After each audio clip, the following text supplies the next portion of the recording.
Happy holidays. It's Marty Cesario for Mountain TV with the next Vibe segment from Sportswomen of Colorado. And our guest this time is Tristan Spence from Adams State University and Grand Junction Central High School. Tristan just won the Division II National Women's Cross Country Championship. That's her second title as a cross country and track and field athlete with ASU. Jennifer Anderson Ehrlich, she's the executive director for Sportswomen of Colorado and a former college softball and basketball athlete. So we got a boss lady and a national champ. Here's Jen and Tristan. I am so excited to be catching up this week with national champion Tristan Spence. Welcome, Tristan. How are you? I'm good. How are you?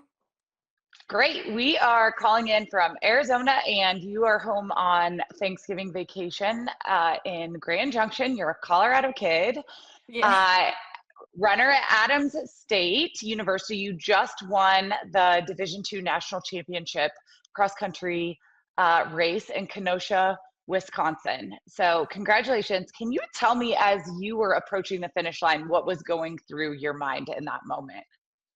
I mean, it's been kind of like a build-up moment for me. I was kind of envisioning the race, 2 weeks, 3 weeks in advance. So I kind of knew how I think I wanted it to look. So when I was coming into the finish line, I was kind of just like living through that moment that I've kind of replayed in my head over and over again, seeing what I, wanted it to do.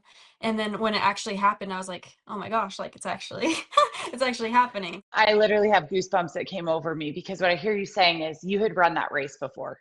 You had run that race many times, and you had won it many times in your mental preparation. Correct. Yeah. Every national title race has a turning point. What was yours? So I knew, talking to my coach throughout this whole semester, really at the beginning of cross country, we kind of knew we were talking about race strategies, when to peak and when to make sure that I show up on the day. And when we were talking, there was kind of we were talking about like, do I want to take it from the gun, or do I want to like just snap my fingers and go like when it's time to go? And we were kind of talking about it, and we kind of settled on the decision that it would be best if I kind of hung out for a little bit. And then when like I went to make it hard, it was about 3K, and it was it was kind of in a secluded area on the back stretch of it. I saw a few of my teammates, but when I did go, it was pretty quiet. I kind of just knew that I needed to do it. You were also a national champion in track and field in the spring in the 5K. How did this differ from that national championship title for you? Um, so in my outdoor national champion, I feel like it was kind of a change of heart. I really didn't think that I could do it in the 5K last spring, just considering like my training was really inconsistent.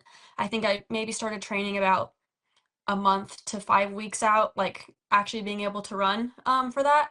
I think that 5K was just a battle with my head, kind of just.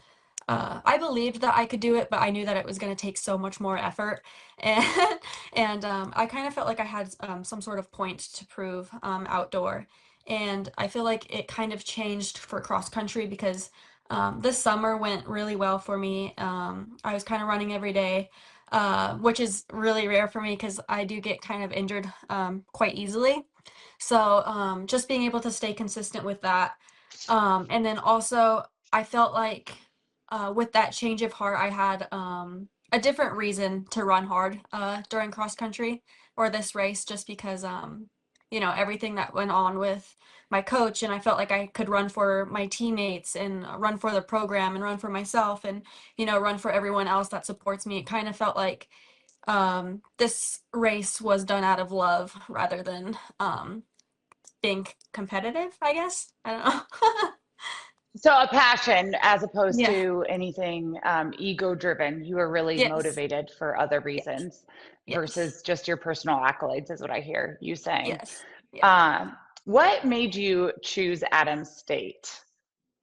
Um, I knew, like, I was going through a lot of different visits. I was visiting a little bit of bigger schools, the Division I, like, titles like that. And that always is kind of glamorous to look at, and oh, I'm a Division 1 runner, it sounds cool. But when I went to Adams, I sat down with Coach Martin, and compared to those D1 schools that I was looking at, or the bigger schools I was looking at, he seemed like he kind of looked at me as a person, and looked at me like he could make me better rather than just looking at my times that I ran in high school.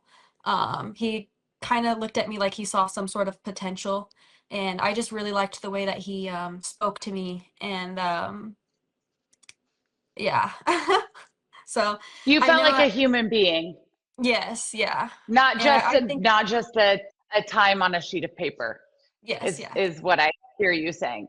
I pulled your stat sheet, um, in preparation for this. And the one thing that I looked at when I saw this was development. Like, this is a girl who has spent the past 3 years dropping time, improving, really developing, getting better. And I could see that on the paper. So what you're saying, your statistics and your data is absolutely reflected. So uh, you're speaking with truth.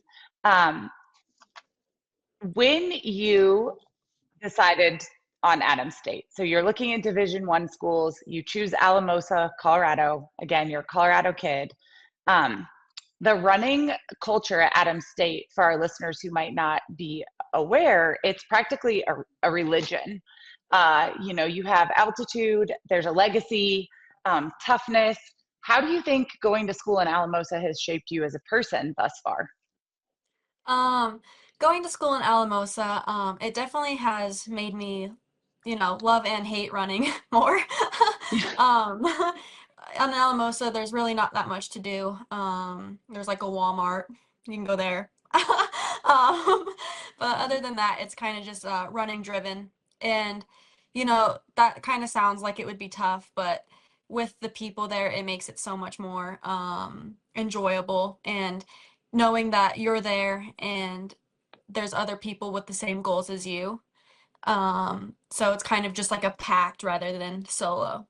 And I don't think that I would get that anywhere else. So I also think people don't realize, as a collegiate athlete, you just really don't have a lot of time to do much other than go to Walmart, yeah, yeah.